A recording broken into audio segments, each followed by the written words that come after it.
दर्शकों को जय श्री राम। आपके सामने रामायण का एक प्रसंग रख रहा हूँ।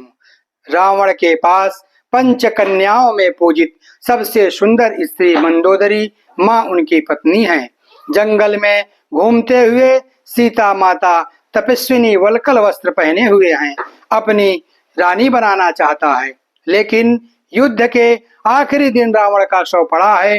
मंदोदरी विलाप करने के बजाय इन्होंने इनको मारा है, मैं उनसे मिलना चाहती हूँ। लोगों ने कहा वे समुद्र के किनारे बैठे हैं। शाम ढल रही है, सूरज डूबने वाला है। रघुवंशी राम उदास होकर एक पत्थर पर बैठे हैं। इतना रक्तपात क्यों हुआ? लाशों को देखकर दुखी हैं। माता मंदोदरी आ रही हैं। उनको देखकर वानर हट गए। चिंताग्रस्त श्री राम ने अचानक एक छाया देखी, पैर के पास आ रही है। श्री राम प्रभु तुरंत सचेत होकर उठे और पलटकर कहा, देवी मैं आपको प्रणाम करता हूँ। इस निर्जन रण क्षेत्र में आप कौन हैं? मंदोदरी ने कहा, राम मैं रावण की दुर्भाग्यशाली पत्नी मंदोदरी हूँ। राम ने कहा, माँ मैं आपसे क्षमा चाहता हूँ। आपका पति बड़ा तेजस्वी था, महाज्ञानी था, उच्च कुल में पैदा हुआ था, ब्रह्मा का वंशज था, लेकिन उसने अनीति की थी, इसलिए मुझे मारना पड़ा। मैं आपसे इस शोक के लिए क्षमा चाहता हूँ। मंदोदरी ने कहा, मैं इसलिए यहाँ नहीं आई हूँ, मैं तो आपको कोसूं।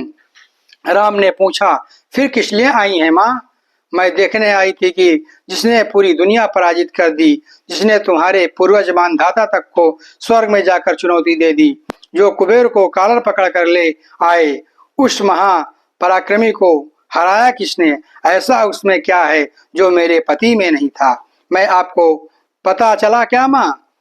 बोली, हाँ पता चल गया। आने से पहले ही प्रभु श्री राम ने पूछा, माँ क्या अंतर है? बोली, श्री राम एक मेरे पति थे कि मेरी जैसी सुदर्शना पत्नी होते हुए भी आपकी पत्नी चाहते थे। एक आप हैं कि पीठ पर से पर स्त्री की छाया पड़ी तो उठकर खड़े हो गए। ये आप में और उनमें अंतर है। इस कथा के माध्यम से हमें ये सीख मिलती है कि कोई भी मनुष्य पर स्त्री को माता के समान मानेगा तो वह भी भगवान श्री राम की तरह पूज्य हो सकता है। जय सिया राम।